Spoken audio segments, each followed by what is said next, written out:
Hey there! If you're looking for a fun and easy way to earn rewards, including cash and prizes, check out the link in the video description. In 2019, Sophie Parker was at home in Surrey, going through a book that had belonged to her grandmother. Tucked inside the pages she discovered a leaf. It was small, no larger than a little finger. Parker, now 57, was stunned. Quickly, she told her elder sister, Nicole Millerhard, 61, who was living in New Zealand. When Millerhard flew back to the UK, Parker met her and they drove to present the leaf to the Imperial War Museum. In the car, Parker placed the leaf in her sister's hand. "I couldn't believe it," says Millerhard. "This little veined piece of green possibly saved my grandmother's life." Parker and Millerhard's grandmother was Odette Hallows, a Frenchwoman who was part of the British Special Operations Executive in the Second World War. The SOE, as the organization was known, was formed in 1940. Its agents were trained to conduct reconnaissance and sabotage in Nazi-occupied Europe and to work with local resistance armies. Members of the SOE were also required to be fluent in the language of the country they were infiltrating. Hallows joined the SOE almost by accident. In 1942, the UK government asked British citizens to send any holiday photographs they had of the North French coast. The idea was to analyze the coastline, through as many images as possible, ahead of the D-Day landings. Hallows, 30 at the time and living in Somerset with 3 daughters, all 10 and under, and a British husband in the army, submitted a selection and a letter.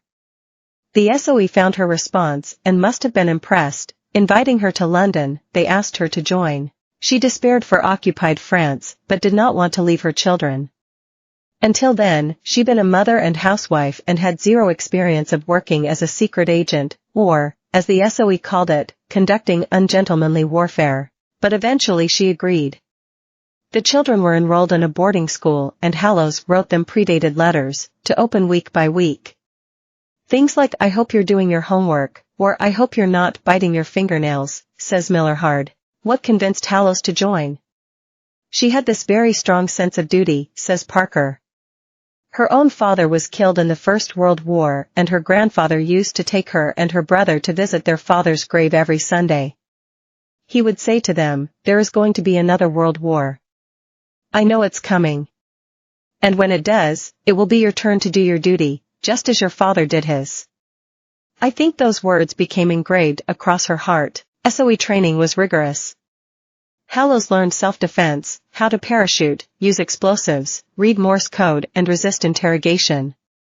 When she arrived in France she joined a fellow SOE agent, Peter Churchill, and they worked closely with a radio operator, Adolf Rabinovich, who coded and decoded messages. Hallows was also sent on solo missions and coordinated aerial drop-offs of weapons and equipment. On one mission, she missed the last train home and had to spend a night in a brothel in Marseilles that was frequented by Nazis. On another assignment she hid from German forces at night in a freezing river. But in 1943, Churchill and Hallows were betrayed by a double agent and arrested by the Gestapo.